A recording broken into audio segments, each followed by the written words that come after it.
આવા ડાંગનો હું છેલ્લા 12 વર્ષથી MA BEd ભણ્યા પછી મેં કંઈ કર્યું નહીં. પછી મેં ખેતીમાં જતરાવ્યું. ખેતીમાં પહેલાં મેં ઓર્ગેનિક પર ગયો. ઓર્ગેનિક ખેતી કરતાં કરતાં પછી મેં 12 વર્ષથી પ્રાકૃતિક કૃષિની શરૂઆત કરી. જે પપ્પાને પણ મેં સમજાવ્યું કે પ્રાકૃતિક કૃષિ કરીને આપણે આગળ વધશું, કારણ કે જમીનની ગુણવત્તા સુધરે છે. એમાં પાલેકર સાહેબ અને રાજ્યપાલ સાહેબના થોડાક વિડીયો હું યુટ્યુબ પર અને આપણી ટીવી ચેનલ પર આવતા હતા, એ જોતો હતો. એ જોયા પછી મને લાગ્યું કે એની ખરેખર સાચી વસ્તુ છે, અને ત્યાંથી મેં અપનાવ્યું આ.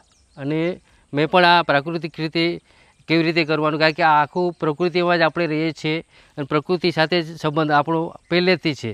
અને આપણી પાસે દેશી ગાય પણ છે, એટલે એ જે આપણી પાસે છે એ જ બધું છે, એ જ કરીને આપણે કરવાનું છે. પ્રકૃતિમાંથી જ સાધનો લઈને આપણે હાથે ખેતી કરવાની છે. તેથી મેં એ લોકોના રાજ્યપાલ સાહેબ દેવવ્રતજીના માર્ગદર્શન અને આત્મા દ્વારા જે ટ્રેનિંગ મને 2019માં મળી, ત્યાર પછી હું વધુ સક્રિય થયો અને આ ખેતીમાં તરત જોતરાયો. અને પાછા જેમ જીવામૃત, બીજામૃત, ઘનજીવામૃત, મિશ્ર પાક, મલ્ચિંગ છે, વાપસા, એ બધું અપનાવવા ધીરે ધીરે ચાલુ કર્યું. અને ત્યારથી હું આજ સુધી પ્રાકૃતિક ખેતી કરું છું. મારા ખેતરમાં આમ બી પ્રકૃતિની દ્રષ્ટિએ જોઈએ તો બધી વસ્તુ છે. જે જીવાત આવે તો નિમાસ્ત્ર જોઈએ કે અગ્નિયાસ્ત્ર, આપણે નિમાસ્ત્ર છે, એ બધું આપણે મનાવતા છે. પછી બ્રહ્માસ્ત્ર છે, 10 મણની અર્ક, જરૂર પડે એ પ્રમાણે આપણે એ કીટનાશકો પણ આપણે ઘરે તૈયાર કરીએ છીએ. પછી ધીરે ધીરે મેં એ પછી થોડાક આગાખાનમાંથી મને થોડુંક મંડપ મળેલું, એમાંથી મેં પરવળની ખેતી કરી 3 વર્ષ. એ પણ પ્રાકૃતિક ઉપર જ કરી આખી. આપણે ખાતર આપણું દેશી ગાયનું છાણિયું ખાતર ઉપર જ કરી. એના પછી ધીરે ધીરે જીવામૃતનો ઉપયોગ કર્યો અને 4 વર્ષ મેં પરવળની ખેતી કરી વેલાવાળી. ત્યાર પછી કારલા ઉપર ગયો. કારલામાં પણ મેં પ્રાકૃતિકની દ્રષ્ટિએ ખેતી કરી. એમાં પણ મેં જીવામૃતને આખું ટ્રીટમેન્ટ કરીને, બીજામૃતથી માંડી ટ્રીટમેન્ટ કરીને આખું કરતો હતો. અને પોટાશ છે, પછી જે બાકીનું વિકલ્પ છે આપણા વન્ય ઔષધિમાંથી, આંકડામાંથી પોટાશનું પૂર્તિ કરી લઉં. બેલાના ફળમાંથી પણ હું પોટાશની પૂર્તિ, અમુક ટોનિક છે તે આપણે ઘરે જ બનાવીએ છીએ. અને આપણે દેશી ગાયના છાણ ખરા, એમાંથી આપણે પેલું અર્ક બનાવીએ છીએ. 10-25 કિલો આપણે સૂકું છાણ 6 મહિનાનું પેલું લેવાનું.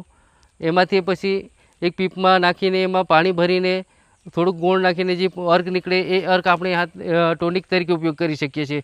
એ વૃક્ષના વૃદ્ધિ માટે અને એ માટે આત્મા થકી મને ઘણું ફાયદો થયો છે.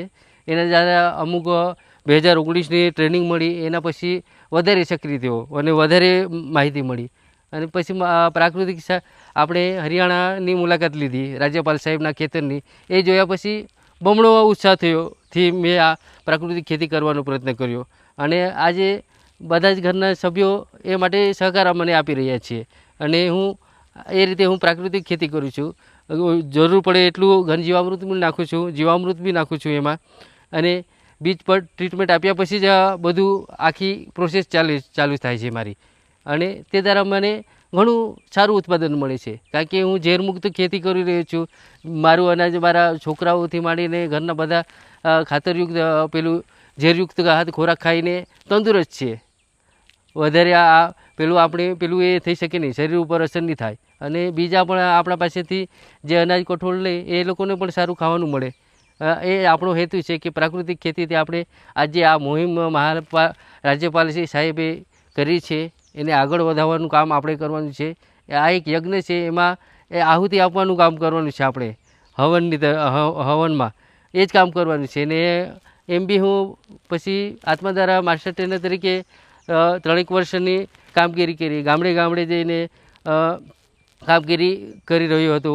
જે મારા TMC હતા પ્રકાશભાઈ, એની જોડે 2 વિભાગ અમારા હતા. લગભગ હનવરચોંટથી ગારખડી સુધીનું એક વિભાગ અમારા હાથમાં હતો, મારા અને પ્રકાશભાઈના.